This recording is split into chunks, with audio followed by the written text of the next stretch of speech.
The Galactic Council chamber smelled like recycled air and overpriced cologne. Commander Aria Chen stood at the defendant's podium, her boots still caked with red Martian dust, her knuckles white against the metal railing. Above her, arranged in a semicircle like vultures on platinum perches, sat the representatives of 47 civilized species. Every single one of them looked at her like she was something scraped off their shoe. "Let me get this straight," Aria said, her voice cutting through the translator hum like a knife through butter. "You're telling me that Earth, my Earth, is now classified as a Class 12 Deathworld, and every human colony needs to be evacuated within 6 standard cycles?" The Kthari representative, a blob of sentient mercury named V.S. Thalen, rippled with what passed for indignation among his kind. "The classification is not personal, Commander Chen. The data speaks for itself. Your planet's gravity exceeds safe parameters by 42%. Your atmospheric oxygen content is toxic to 63% of Council species. Your solar radiation, your weather patterns, your predatory ecosystem." Yeah, I've heard the pitch," Aria interrupted, earning gasps from half the chamber. She didn't care. 6 months ago, these same bureaucrats had begged for human assistance when the VRYX swarm started eating their way through the outer rim. Funny how quickly gratitude turned to paperwork. What I want to know is, if Earth is so deadly, so absolutely uninhabitable, then how come we still have universities? Trade schools? Culinary academies? How come we're still graduating kids who grow up to build starships and negotiate treaties and, oh right, save your collective hides from extinction? The Quarian ambassador, a crystalline being whose name translated roughly to morning frost over silent lakes, chimed like breaking glass. "Your species' adaptation to hostile environments does not negate the environmental classification. We acknowledge human resilience. That is precisely why we believe you will thrive once relocated to more suitable worlds." "More suitable," Aria repeated, tasting the words like poison. "You mean worlds where the gravity's so light my grandmother could bench press a hover car? Where the temperature never drops below pleasant and never rises above comfortable? Where every predator was hunted to extinction 1,000 years ago and the most dangerous thing in the ecosystem is a mildly irritated pollinator?" She leaned forward, and despite the size difference, despite the fact that she was one human facing down the accumulated power of the galactic establishment, several representatives leaned back. "Let me tell you something about Earth," Aria continued. "When I was 7, a tornado took out half my town. My father, my actual father, not some remote-piloted drone, dug through rubble with his bare hands for 16 hours straight to find survivors. When I was 12, I watched my teacher walk 3 kilometers through a blizzard because her student's bus broke down and she refused to let them freeze. When I was 17, my best friend pulled 5 people from a burning building while waiting for emergency services to arrive. We didn't do these things because we're special. We did them because that's Tuesday on Earth." The Kthari rippled again, this time with uncertainty. "Commander, your anecdotes, while touching, do not address the statistical reality of your planet's hazard quotient." "Statistics," Aria laughed, and it wasn't a pleasant sound. It was the laugh of someone who'd spent the last 6 months watching friends die in battle, while politicians debated semantics. "You want statistics? Fine. Human infantry units have a 97% deployment success rate in hostile environments. Galactic average? 62%. Human colonists have established viable settlements on 73 worlds that were declared uninhabitable by Council surveys. Human rescue workers have a casualty recovery rate that's 40% higher than any other species in the galaxy. But sure, let's evacuate us from our homeworld because your spreadsheets say we're living somewhere impossible." "The decision has been made," said Ambassador Morningfrost, though his chimes sounded less certain now. "The Council voted 8 hours ago. Implementation begins immediately." "No," Aria said simply. The chamber erupted. 47 species talking, shouting, chiming, rippling, and generally losing their collective minds at the concept of someone telling them no. Aria waited. She'd learned patience from her grandmother, who'd learned it from her grandmother, in an unbroken chain stretching back to ancestors who'd survived ice ages and plagues and wars without the benefit of faster-than-light travel or replicator technology. Finally, the noise died down. V.S. Thalen had achieved a particularly aggressive shade of silver. "Commander Chen, You cannot simply refuse a council directive. Watch me, Aria said. Here's what's going to happen. You're going to take your evacuation order and your Deathworld classification, and you're going to file it somewhere creative. Somewhere the sun doesn't shine, if you catch my meaning. And humanity is going to stay exactly where we are, on the planet that made us who we are. This is unacceptable, Morning Frost chimed. There are protocols, procedures, legal frameworks. Legal frameworks, Aria interrupted, pulling a data slate from her jacket. Like the Treaty of Shared Burden, Article 7, which states that no species can be forcibly relocated from their homeworld without clear and present danger.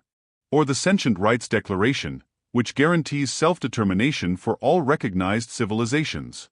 Or maybe the Debt of Blood Statute, which says that species who've shed blood in defense of the Council get a little extra consideration.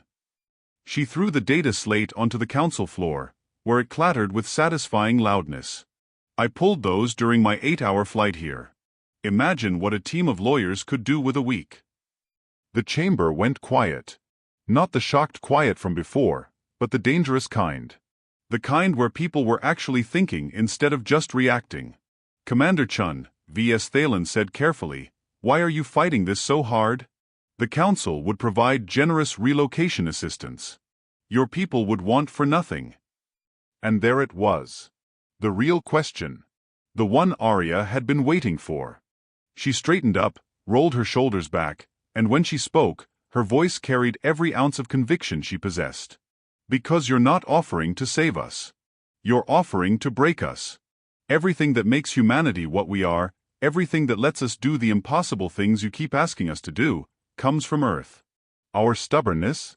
We learned that from climates that wanted us dead. Our innovation? Born from environments that gave us no choice but to adapt or die. Our refusal to quit when any sane species would surrender? That's a gift from a planet that's been trying to kill us since before we had language. She paused, making eye contact with as many representatives as she could. You want us to thrive on your nice, safe, comfortable worlds? We'd last a generation. Maybe two. Before you knew it, we'd be just another species filling out paperwork and attending committee meetings. Is that what you want? Because I promise you, the next time something horrible comes crawling out of the dark between stars, you're going to miss the crazy Deathworlders who don't know when to quit. Alternatively, said a new voice, and everyone turned toward the back entrance, you could listen to someone who's actually been to Earth. The speaker was a Threxian, all 4 meters of scaled muscle and sharp teeth, his environmental suit marked with the insignia of the diplomatic corps. Ambassador Krelvik had a reputation as one of the most practical voices on the council, which meant most ideologues hated him. He stomped toward the council floor, each footfall deliberate. I spent 2 years on Earth as part of the cultural exchange program. You know what I learned? Humans have a saying, what doesn't kill you makes you stronger. Most species treat that as metaphor. Humans treat it as lifestyle choice. Several representatives made sounds of protest, but Krelvik ignored them. I watched human children, actual offspring, play games that would qualify as military training for half the species in this room. I watched civilians respond to natural disasters with coordination that would make our emergency services jealous. I watched artists and poets and philosophers thrive in conditions that would send our best and brightest running for the nearest shuttle. He stopped in front of the council podium and crossed all 4 of his arms. And you know what else I learned? When humans call something impossible, they mean it's difficult. When they call something difficult, they mean it's Tuesday. When they call something dangerous, they mean it's interesting. The VRYX found that out the hard way. The question is, do we want to find out what happens when we make Earth's deadliest predator truly angry? Are you suggesting, Morning Frost chimed incredulously, that we base council policy on fear? No, Krelvik said. I'm suggesting we base it on respect. And maybe, just maybe, on the recognition that surviving on a death world doesn't make you victims needing rescue. It makes you something the galaxy desperately needs. Aria felt something shift in the room. Not agreement, not yet, but the beginning of doubt. The crack in the facade. Motion to table the evacuation order, Krelvik announced, pending comprehensive review by a committee that includes human representatives. We'll reconvene in 30 standard cycles. Seconded, came a voice from the Chuelian section. Then another. Then 5 more. V.S. Thalen rippled through several colors before settling on bronze. Very well. The motion carries by narrow majority. Commander Chen, you've bought your planet time. I suggest you use it wisely. Oh, I will, Aria promised, allowing herself a smile that showed too many teeth. Trust me on that. As the council dissolved into arguing factions and procedural debates, Aria turned to leave. Krelvik fell into step beside her, his massive frame making the corridors feel small. That was either very brave or very stupid, he rumbled. Why not both? Aria asked. Fair point. You know they're going to fight this, right? The bureaucrats hate being wrong more than they hate actual danger. Let them fight, Aria said. Fighting's what we do best. They emerged into the station's observation deck, where Earth hung in the viewscreen like a blue marble wrapped in white clouds. Beautiful. Deadly. Home. You think you can win this? Krelvik asked quietly. Aria watched her planet spin in the void, thought about every generation that had fought and died to tame it, to survive it, to make it theirs. She thought about her father digging through rubble, her teacher walking through snow, her friend running into flames. Yeah, she said. Yeah, I do. Because here's the thing nobody in that chamber understands. Earth didn't make us tough by trying to kill us. It made us tough by teaching us that survival isn't about avoiding danger. It's about facing it, adapting to it, and coming out the other side stronger than before. They want to evacuate us from our death world. She turned from the view screen, her reflection ghosting across Earth's clouds. Then they better bring a bigger army, because we're not going anywhere. 30 cycles turned out to be 23 days, 16 hours, and 42 minutes of absolute bureaucratic warfare. Aria Chen had faced down plasma-wielding VRYX warriors with less stress than she experienced dealing with council subcommittees. The conference room on Station Echo smelled like bad coffee and worse decisions. Across from Aria sat a committee of 12 species, each one armed with data pads, regulation manuals, and the kind of smugness that came from never having their survival questioned by a spreadsheet. Commander Chen, began Delegate Warthen, a Priyan whose translator made everything sound like a funeral dirge, we've reviewed your submitted documentation.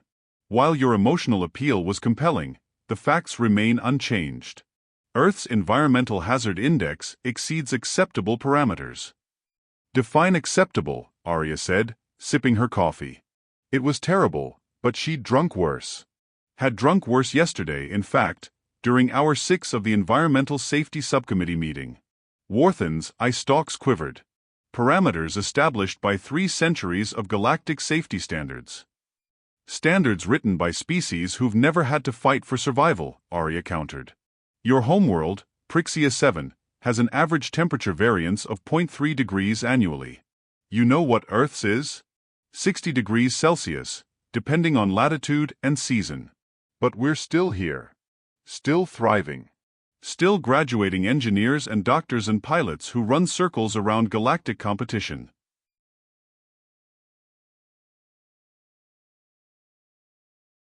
Anecdotal evidence is not scientific data, said Representative Quelm, a being of pure energy contained in a magnetic bottle.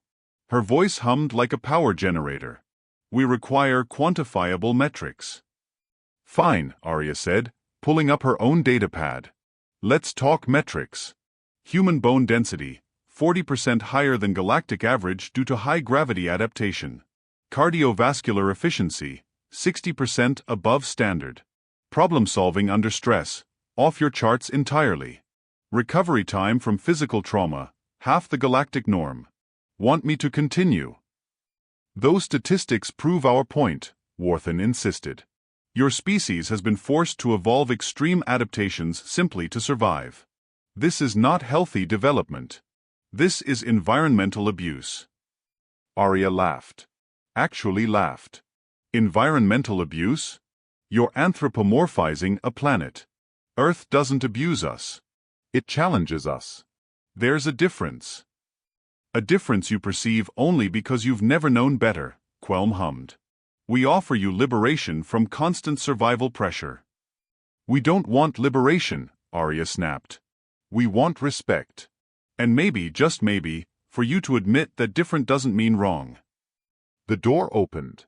Ambassador Krelvik entered, followed by 3 humans Aria recognized immediately: Professor Elena Martinez from the Xenobiology Institute, Captain Jake Morrison from the Colonial Defense Force, and surprisingly, her own grandmother Ruth Chen, who at 93 still looked capable of arm wrestling a grizzly bear. Apologies for the interruption, Krelvik rumbled. But I've brought additional perspective. Warthen's eye stalks drooped with irritation. Ambassador, this is a closed committee session. Then consider it open, Krelvik said, not moving. Because I've reviewed every single Deathworld classification in Council history. Want to know what I found? He didn't wait for permission. 73 worlds have been classified as uninhabitable Class 12 Deathworlds over the past 2 centuries. Guess how many had indigenous intelligent species still living on them when classified? Silence. 0, Krelvik continued. Earth would be the first. Every other Deathworld classification was for uninhabited planets or worlds where the native population had already evacuated due to environmental collapse.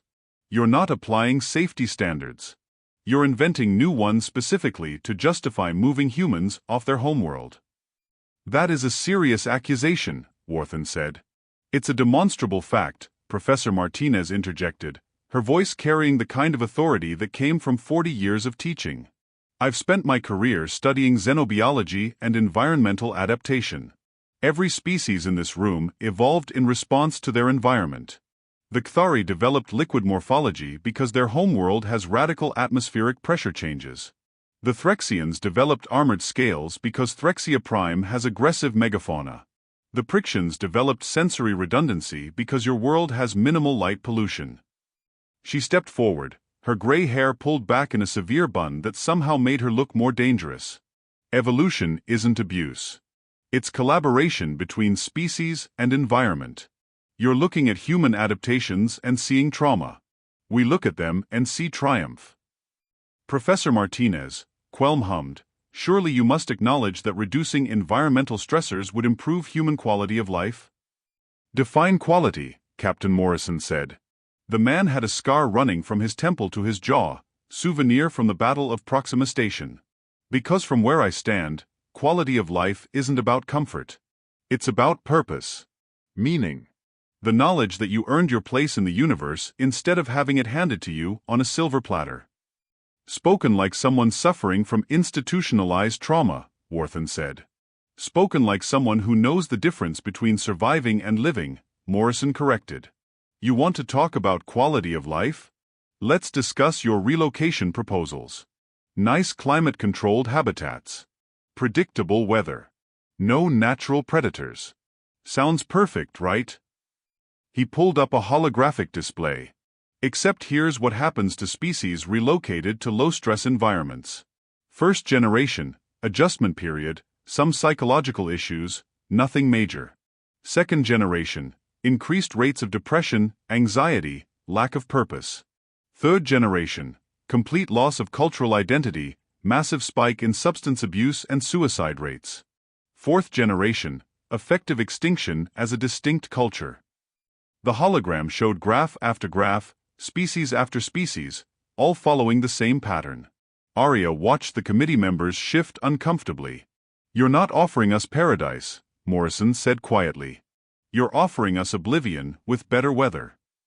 Ruth Chen finally spoke, her voice carrying the weight of 9 decades lived on humanity's terms. I was born in 2032, during what we called the climate crisis. Hurricanes that lasted weeks. Droughts that killed millions. Wars over water and arable land. You know what we did. She looked each committee member in the eye. We didn't evacuate. We didn't give up. We adapted. We innovated. We built better infrastructure, developed new technologies, changed how we interacted with our environment. And yeah, people died. People always die. But the ones who lived? They built something worth having. With respect, Mrs. Chun, Warthen began. No, Ruth interrupted. With respect, you don't know what you're talking about. You look at Earth and see a hostile environment. I look at Earth and see home. See the place that taught my ancestors to make fire, to build shelter, to plant crops, to reach for the stars. Every challenge Earth threw at us made us better. Smarter. Stronger. You want to take that away? You want to turn humanity into just another species filling out forms and attending meetings. She leaned on her cane, but there was nothing frail about the gesture. Over my dead body. And I'll live longer than any of you out of pure spite if that's what it takes. Quelm's containment field flickered with what might have been amusement. Mrs. Chen, your loyalty to your homeworld is admirable, but surely you must consider the benefits of a safer environment for your descendants. My descendants, Ruth said, don't need safe.